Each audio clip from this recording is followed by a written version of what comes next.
Hi everybody, this is Katje and welcome to my YouTube channel this evening. Tonight I want to break from what I originally planned to do, which was to say a little bit more about Nietzsche, and take a slightly different turn. So before I get into that, welcome everybody. This is my late summer outfit that I'm wearing this evening. These are short shorts together with a halter top. I'm also wearing these high heels. So this is a really casual outfit, would work well outside or by the pool and so forth. It's very comfortable. So let me just model that for you quickly. I hope everybody's having a nice September. Soon it will be fall, so that's exciting. And I hope everybody has a really nice transition into the fall season.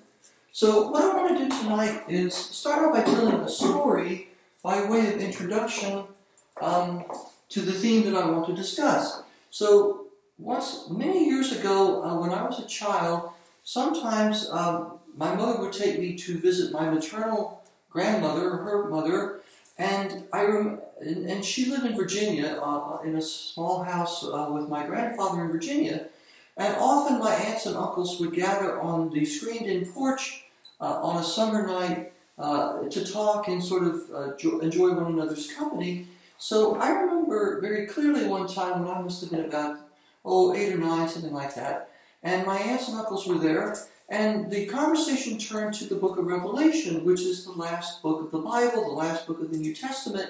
It's a prophetic book that seems to describe the end times, the final battle between the forces of good and evil before the New Jerusalem, that is the ushering in of the kingdom of God for all eternity.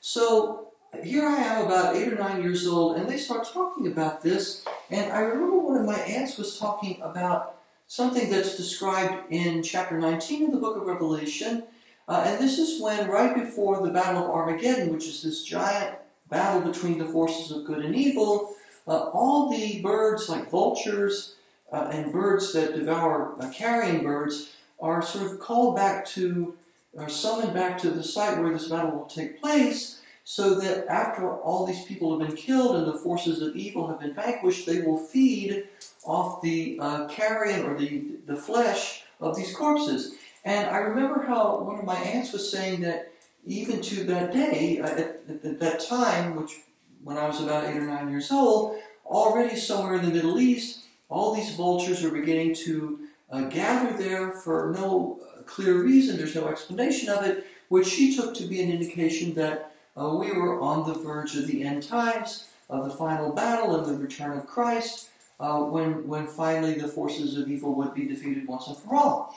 So this is what I want to talk about tonight. I want to talk about this book of Revelation, which was authored by someone named John of Patmos, probably not the same person as John who wrote the Gospel of John, that's John the Evangelist.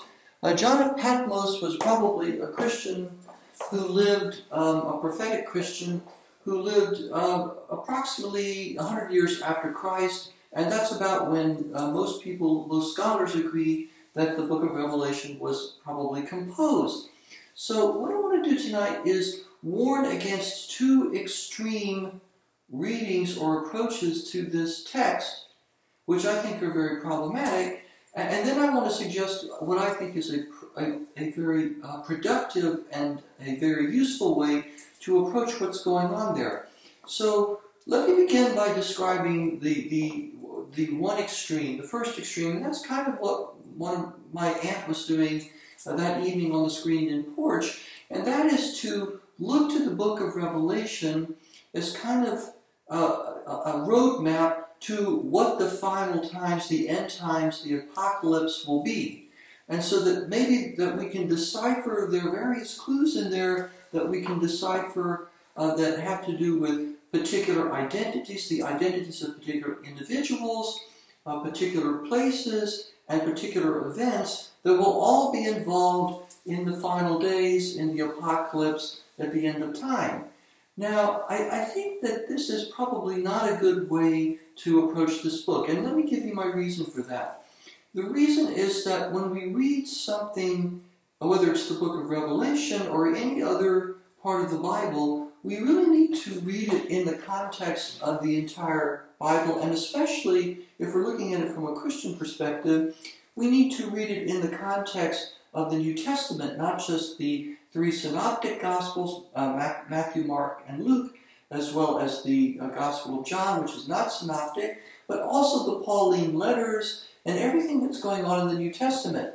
And one of the things that St. Paul says, I think it's in the first book of the letter to the Thessalonians, 1 Thessalonians, and it's a theme that recurs elsewhere in the Pauline letters, and that is, and even in the Gospel of Matthew and in the Gospel of Mark, there's this admonition, this warning, not to get caught up on the specific time or place of Christ's return, the specific time when the end of the world will happen. Only the Father in heaven knows that. Not even the Son knows that. Only God knows that. And St. Paul in 1 Thessalonians, I believe it is, says that the Christian should not be overly anxious about that. It's more important to be prepared. It's more important to be ready, to be vigilant. So when we take the book of Revelation and put it into that context, I think we have a very good theological reason and hermeneutical or interpretive reason not to look at the book of Revelation as sort of like a code book or a secret code or some kind of something that needs to be deciphered or, encrypted in order to figure out, well, who is the Antichrist, who is the beast, who is the false prophet, who is the whore of Babylon, and so forth. When exactly will the Battle of Armageddon take place? Will there be a 1,000-year reign of peace after the Battle of Armageddon before Satan is allowed to return, who seems to be the dragon described in the book of Revelation, and then there'll be one final battle? Or is that not what will happen? How exactly are we supposed to decode this very mysterious book? I think that's the wrong way to approach it, because I don't think it fits with the rest of the New Testament. Now, there's another extreme I think we also should avoid, and that is to read the book of Revelation simply as a kind of very cleverly disguised commentary on what's happening during the first century in the first century of Christianity, where that's where the Roman Empire, first under Nero and then later under Domitian, the emperor. These are two emperors of Rome. The Roman Empire is beginning to persecute Christians. And so sometimes when you look at the book of Revelation, for example, Babylon, the whore of Babylon. Well, Babylon is probably, in the book of Revelation, Babylon is probably a symbol for Rome, because it's often described as having, in terms of seven, like there's 7 hills, and Rome has 7 hills. And then also one of the two evil characters in the book of Revelation, this is the beast, or the beast who comes out of the sea. I think he's described as having like 10 horns and 7 heads. Well, again, here's the number 7, and that suggests that maybe he is a kind of symbol for the Roman emperor, or maybe the Roman emperors taken collectively, who are persecuting the Christians. So, another way of reading the book of Revelation that I want to caution against, another extreme, is simply to take it as a historical commentary, a kind of disguised historical commentary on Roman persecutions of the early Christian community. I think it is that, but I don't think it's just that. So let me get to that, because that's really the heart of what I want to say this evening about the book of Revelation. When we look at this book, there are many, many disturbing incidents described, disturbing characters, monstrous characters. It's almost surrealistic. It's almost like a horror story at times. It's very vivid, it's lurid, it's over the top. So when we think about that, I think it's almost like a dream. It's almost like a Christian nightmare. And I think it's important for us to ask ourselves, well, what is the purpose of telling a nightmare or having something like that? I think that when we begin to look at the book of Revelation in terms of almost like a nightmare narrative or a dream narrative with all these very disturbing characters and incidents, I think we can begin to understand one very important purpose that the book of Revelation is supposed to serve. And it's kind of the grain of truth in the attempt to see the book of Revelation as, sort of describing what the end times will actually be like. I don't think it's really doing that. But I also think it's supposed to prepare us for trials and tribulations which we may not know exactly what they are, but it is supposed to prepare us for that. Now, how is that supposed to work? Why is that so? Well, let's think about how having a bad dream might actually have a positive upshot. It might actually have a long-term benefit. So suppose that I have a nightmare in which some kind of large animal, I'm confronted with some kind of large animal, a predator. And it's very frightening, and I wake up just before the thing eats me. So I have this nightmare of being chased by an animal or encountering a wild animal that's very dangerous. Now, when I do that, then there's a way in which I have the experience of having to deal with a threat without actually being threatened. So that can be very beneficial, because later, if I should actually encounter an animal like that, not in a dream, but in real life, then because I've had a dream of that sort before, I will be better prepared, to deal with this real life situation. If for no other reason, then I will not be, sort of torn with angst or possessed by anxiety, because at least I will have dreamt something like that before, and that will take some of the sting out of the experience, and I'll be in a better position to deal with it.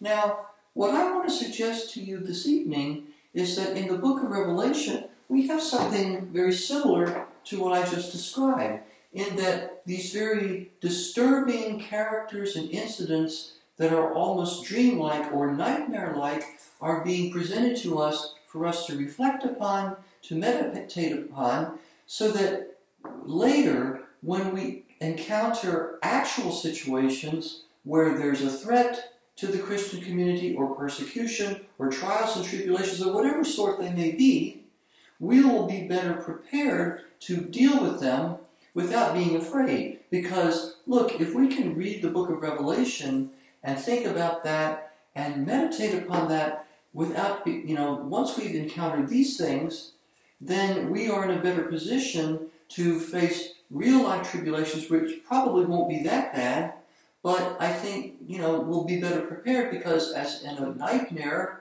where we've encountered a threat, when we encounter the threat in real life later, at least we're no longer afraid of it or not paralyzed by it the way we were in the nightmare. And I think that's the same thing is going on with the book of Revelation. So let me just take briefly one very quick example, and this is the sequence where there's the Battle of Armageddon. That takes place between the beast with the 10 horns and the 7 heads, and the false prophet, who's sort of the representative of the beast and helps to promulgate the beast's message. The War of Armageddon is between the forces of those two creatures and the army of heaven under the command of the Lamb of God. And of course, behind the two animals is the dragon, that's the devil. So there's this battle which the beast and the false prophet lose, and they're thrown into the lake of fire. Then there's 1,000 years of peace in which Christ reigns with the first generation of Christians who've been resurrected.